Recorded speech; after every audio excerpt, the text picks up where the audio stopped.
Hello అండి అందరికీ. ఇది మొన్న మా మేనమామ కొడుకు బర్త్డే జరిగిందనమాట. ఆ టైంలో లంచ్ టైంలో చేసిన ప్రిపరేషన్స్ ఇవన్నీ. ఆ ప్లేట్ పట్టుకుంది కూడా మా చిన్న మామయ్య కొడుకు. వాళ్ళ అన్నదే అనమాట బర్త్డే కూడా. ఆ రోజు లంచ్ టైంలో ఏమేమి చేశారో ఇప్పుడు చూసేయండి. లంచ్కి చికెన్ బిర్యానీ, అంతా టోటల్ నాన్ వెజే. ఆ వెజ్ సలాడ్లో మొత్తం క్యారెట్, కీరా, ఆనియన్స్, లెమన్ కూడా స్లైసెస్ లాగా కట్ చేశారు. దాని మీద సాల్ట్, పెప్పర్ పౌడర్ వేశారు. సూపర్గా ఉంది టేస్ట్, లెమన్ మీద చల్లింటే. ఇది వచ్చి చికెన్ బిర్యానీ. ఆ ముందు రోజు కూడా మేము చికెన్ బిర్యానీనే తిన్నాం. మళ్ళీ నెక్స్ట్ డే కూడా అదే చేశారు, చికెన్ బిర్యానీనే.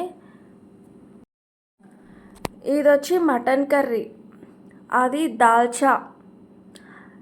ఇది టమాటా కర్రీ, అంటే టమాటా బజ్జీ అని కూడా అంటారు కదా కొందరు, అది టమాటా బజ్జీ. తర్వాత పెరుగు పచ్చడి, ఇదండి సలాడ్, ఇంకా వైట్ రైస్, కర్డ్, ఇంకా కూల్ డ్రింక్స్. ఇవన్నీ నార్మలే. ఇవి వచ్చి వట్టి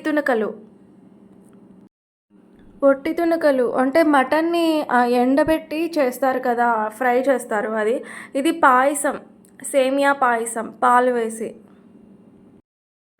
ఆదిత్య కన్నంతా కూల్ డ్రింక్ మీదే ఉంది. అన్నం తిన్న తర్వాతే కూల్ డ్రింక్ వేసిస్తా అని చెప్పా, అందుకే కూర్చో ఉన్నాడు. మేమంతా ఒకేసారే తింటాం. నేను ఫస్ట్ వట్టి తునకలతో స్టార్ట్ చేసా. టేస్ట్ అయితే చాలా బాగుంది. అందరికీ మా అత్త పెట్టిస్తూ ఉంటుంది. అందరు తింటూ ఉన్నారు. నేను మాత్రం వీళ్ళకి పిల్లలు ఇద్దరికి తిందామని నేను వాళ్ళకే తినిపించడానికి ఇద్దరిని దగ్గరగా కూర్చోబెట్టుకున్నా. ఇద్దరు ఫోన్లు పెట్టుకున్నారు. వాళ్ళు ఇద్దరు తిన్న తర్వాతే నేను తిన్నా. అదండి బర్త్డే బాయ్, వాళ్ళ తమ్ముడు అనమాట. బర్త్డే బాయ్ ఆ టైంలో ఇంట్లో లేడనమాట. వీడు నాను, ఇదో తన కొడుకే తను. తర్వాత ఆదిత్య ఒకే ఒక ఒట్టి ముక్క తిని తర్వాత చికెన్ బిర్యానీ తిన్నాడు.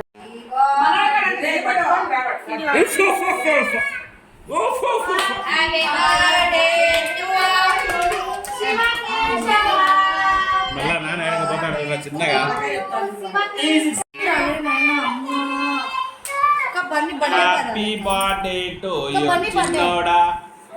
ఇక్కడ చూడు చిన్నోడా. మామయ్య బట్టలు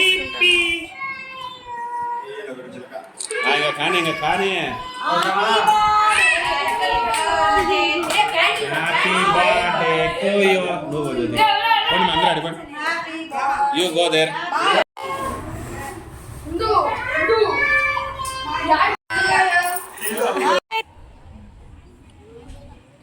తర్వాత కేక్ కటింగ్ తర్వాత వీళ్ళు మళ్ళీ కుల్ఫీ ఐస్ తెచ్చుకున్నారు. మా చెల్లెలు షాప్కి వెళ్తుంటే వెంటబడి మరి ఐసులు తెచ్చుకున్నారు. ఇది నెక్స్ట్ డే ఆఫ్టర్నూన్. ఇది చూసారా మామిడికాయ, పచ్చి మామిడికాయ చిలకలాగా ఉంది కదా. ఒకవైపు నుంచి చూస్తే పావురంలా ఉంటుంది, ఇంకోవైపు చూస్తే చిలకలా ఉంది. అందుకే నేను దాని వీడియో తీసుకున్నా. ఇట్లా చూడండి, డాల్ఫిన్ లాగా కూడా ఉంది, అందుకే తీసా వీడియో.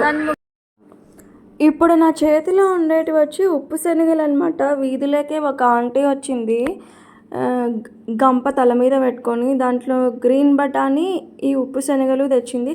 చిన్న డబ్బానే అది, చాలా అంటే చాలా చిన్నది. 35 రూపీస్ చెప్పింది. మేము తీసుకున్నాం. నాకు గ్రీన్ బఠానీ అంటే చాలా ఇష్టం. ఇంట్లో పిల్లలు కూడా ఉంటారు కదా అని వాళ్ళ కోసం ఇవి తీసుకున్నాము. మధ్యాహ్న టైంలో అనమాట వచ్చింది. తర్వాత ఈవినింగ్ మళ్ళీ ఏదో ఒక మేత ఉండాలి కదా, మళ్ళీ మా అత్త గోబీ చేస్తా అనింది. అందుకే మా అమ్మ కట్ చేస్తూ ఉంది గోబీ. లేకపోతే ఆదిత్య పానీపూరి అని కలవరిస్తూ ఉన్నాడు. నేను పానీపూరి తీసుకెళ్తా అంటే వద్దు గోబీ చేసేస్తాను అనింది. తర్వాత గోబీ చేశాక మా తమ్ముడు వెళ్ళి షాప్లో సాస్ ప్యాకెట్ తెచ్చాడనమాట. సాస్ ఉంటే పిల్లలు బాగా తింటారు కదా, అలా సాస్ వేపించి వాడికే ఇచ్చా. తినేస్తూ ఉన్నాడు బాగా, వాడికి నచ్చింది అనుకుంటా. ఎవరైతే నా ఛానల్ని ఫస్ట్ టైం చూస్తున్నారో వాళ్ళు నా ఛానల్లో ఉన్న అన్ని వీడియోస్ చూడండి, లైక్ చేయండి, సబ్స్క్రైబ్ చేయడం అస్సలు మర్చిపోకండి.